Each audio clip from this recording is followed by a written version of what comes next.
최근 중국의 사막 메뚜기 떼가 접근하고 있다고 합니다. 말 그대로 엎친 데 덮친 격인 상황이 펼쳐지게 된 것이죠. 사막 메뚜기 떼는 동아프리카와 서남아시아 국가를 그야말로 초토화시킨 해충입니다. 우리가 생각하는 한국의 논이나 밭에서 볼 수 있는 한국 메뚜기와 사막 메뚜기는 차원이 다르다고 보시면 됩니다. 사막 메뚜기는 지구에서 파괴력이 가장 강한 해충이기 때문이죠. 크기도 약 7cm로 엄청나게 큰 덩치를 가지고 있습니다. 먹성도 좋기 때문에 그야말로 닥치는 대로 농작물을 먹어 치운다고 볼 수 있습니다. 이동 속도 또한 빨라 바람을 타고 하루에 무려 200km 이상 이동할 수 있고 2000m 고도까지 올라갈 수 있습니다. 암컷 한 마리가 300개의 알을 낳는 등 번식력도 상상 이상으로 뛰어나기 때문에 개체수를 줄이는 것에는 큰 어려움이 따른다고 하네요. 이렇게 무시무시한 사막 메뚜기 떼는 세력을 나누어 아프리카와 중동을 휩쓸었습니다.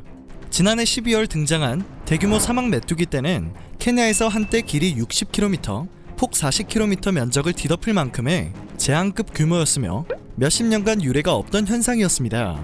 여기서 현재 인도양의 남서 계절풍이 강하게 불게 되면 사막 메뚜기 떼가 산맥을 넘어 원난성으로 들어올 가능성이 있기 때문에 중국은 엄청난 공포에 사로잡혀 있습니다.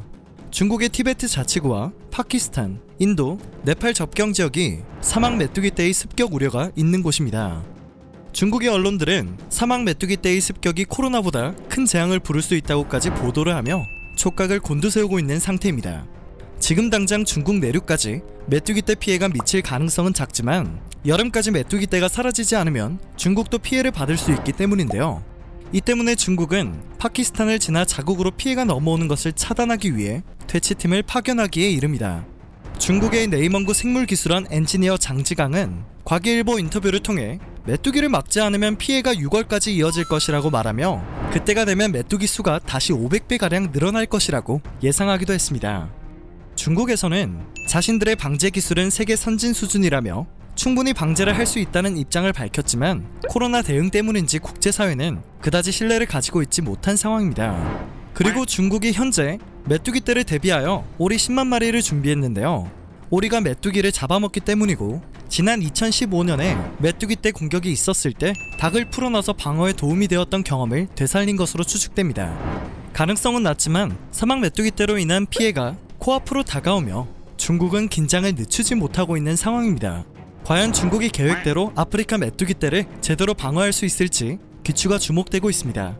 메뚜기 떼로 인해 중국 농작물이 피해를 입게 되면 한국은 농업과 비료 사업 부분에서 약간의 반사익 수혜를 얻을 수 있는 상황이긴 하지만 지구의 이상 기후 변화로 인해 나타나는 재앙이라서 마냥 반가워할 수만은 없는 것 같습니다. 오늘 전해드릴 소식은 여기까지입니다.